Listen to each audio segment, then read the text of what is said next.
Talong update tayo mga ka-farmers. Magandang umaga. Bali mag-harvest tayo ngayon. Yung part dito yung Banati King. Ang itsura, no?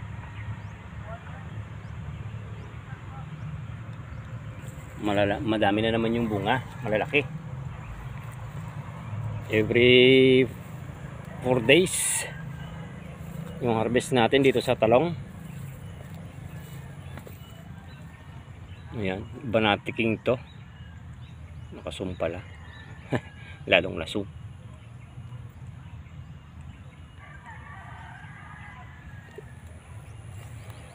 Yan, yung itsura ngayon. Maganda yung sikat ng araw. Mga maliliit pa iba. No? Tips natin. Paano iwasan yung mga white flies. White flies problem pa. Ang dami pa rin nahihirapan sa white flies, ano? Bigyan tayo ng konting tips. Paano makontrol yung pagdami ng white flies sa talungan, lalo ngayon, tag-araw. Yan, mga Banati King natin.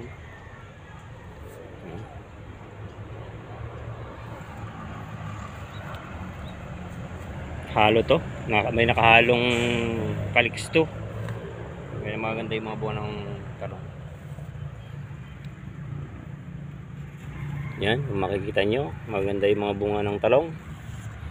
Tapos control natin yung white flies, trips, uod. Mga gamot na ginagamit natin para makontrol natin yung white flies na hindi na tayo gagamit pa ng bukod na gamot pang white flies, ano? Yung mixing natin dito ay Gold Planet, then Gold Solomon, tapos sunod na spray Gold Malatayon. Yun yung mga mixing natin sa pagtatalong, ano? Kasi malalaki ng iba. Mitas na tayo. Ibig sabihin, namitas tayo ngayon, mayang hapon, spray tayo ng, kasi kahapon isang sprayhan, last spray natin ay Gold saka Solomon. Ginamit natin Solomon pa dun sa trips, tapos dun sa tinatawag na ngusong kabayo o yung leaf hopper. Yan, mahusay din yun si Solomon sa trips, lalo na sa white flies. Na? Yan yung mga routine natin dito sa ating talong pagdating sa spray, kaya wala tayong problema pagdating sa white flies. Dahil malilito. Nangaba si Banati King. Tapos yung umpisa nating mag-demolish dito sa dating pipino. Kasi yung pipino natin dyan ay harvestin na, ano, namumunga na. Harvestin, wala palang harvest. Ay na, tips para maiwasan yung pagdami ng white flies. Although mayroon pa din naman, kaso nga lang hindi yung ganun karami, ano. Kasi pag napabayaan ng white flies, malaki din yung damage na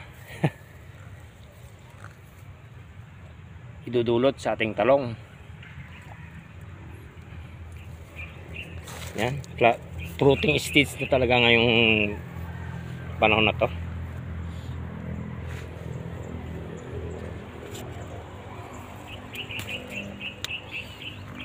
Banati King, ayan yung Banati King natin, makikintab yung bunga. Green na green yung calyx. No? Pag yun ang mixing mong ginamit, hindi makaka-atake yung mga white flies. Control na control, ano? Kasi sa talong ang pinaka major problem lang dito ay yung uod sa bunga, tapos yung gasgas sa bunga. Pero white flies, kayang-kaya lang i-control yung mga gamot na binanggit natin, yung mga mixing natin. Kaya makikita natin makapal yung ating talungan. makapal yung dahon, no? Tapos yung pag-spray kailangan regular. Pagka-harvest, pagka-harvest, spray na para control lahat ng insects, para hindi na mag-multiply yung mga bilang. No, share lang natin yung mga gamot. Although matagal na natin sinasabi, kasi marami pa rin tayong mga baguhan. Para dun sa ating mga baguhang nagtatanim ng talong, dito sa akin hindi ko na pinoproblema yung white flies, kasi kontrolado natin doon sa mga gamot na ginagamit natin. Lalo na si Solomon, hindi tumatagal yan, hindi tumatagal yung mga white flies dyan, guys. Gold Solomon, then next spray Gold Malatayon, then Gold Lanet. Wala na tayong bukod na ginagamit sa white flies, o kahit na anong mabahong gamot, pantaboy, no? Dito yung part ng Calyx 2, halos lahat to Calyx 2. Yan. Yung mga bunga natin ng Calyx 2 ay makikintab, no? Mga harvesting natin sa Calyx 2. Dumadagsa yung bunga ngayon, lalo siguro sa sunod na pitas. Daing maliliit ngayon, no? Dami ng bulaklak. For beginners guide tayo, mga mixing ng gamot para maiwasan ng white flies, para hindi na mag-imbento ng gamot. Iba kasi guys nag-imbento. Ay nako, kung white flies problem lang din naman, the best na yung mga mixing natin. Ayan, kaya yung ating talong ay medyo makapal yung dahon, kasi nga kukunti yung naninira. Kasi kung maraming white flies dyan, maraming trips, lagas yung dahon natin guys, makakalbo yan. Kalbo lahat yan, ano? Kukunti ang dahon, puro sira yung bunga, puro gasgas yung bunga. Kasi nga yung mga mixing natin ay medyo maganda, control na control yung mga insekto.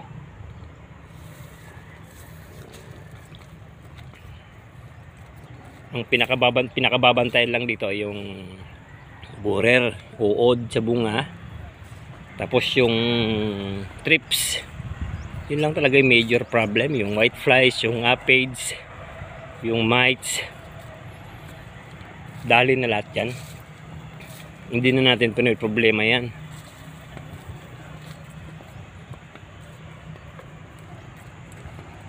Basta yung mga gamot lang na ginagamit natin, pwede nyo subukan para sa ating mga baguhang nagtatanim ng talong.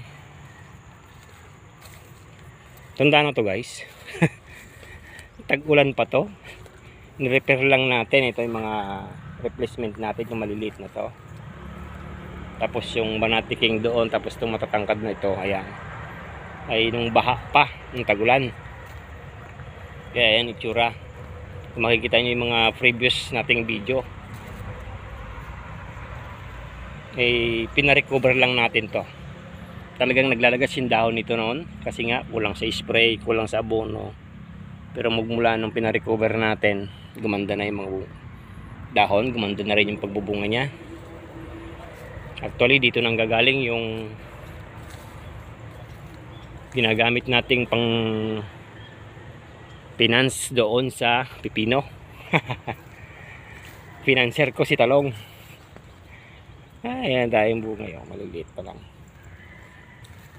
Financer natin si talong. Kung may tanim ng talong, taon kasi ang buhay nito guys, 1 taon mahigit. Ayan mga bunga, madaming maliliit ngayon, no? Makikita natin makapal. Mga mixing nating gamot para doon sa ating talong. Beginners guide tayo, ano? Paano maiwasan yung pagdami ng white flies. Regular na pag-spray ng mga gamot nating binanggit. Alternate lang, ano? Para ganito ang itsura. Halos Ang daming bulaklak. No? White flies problem. Sana na gets. Thank you.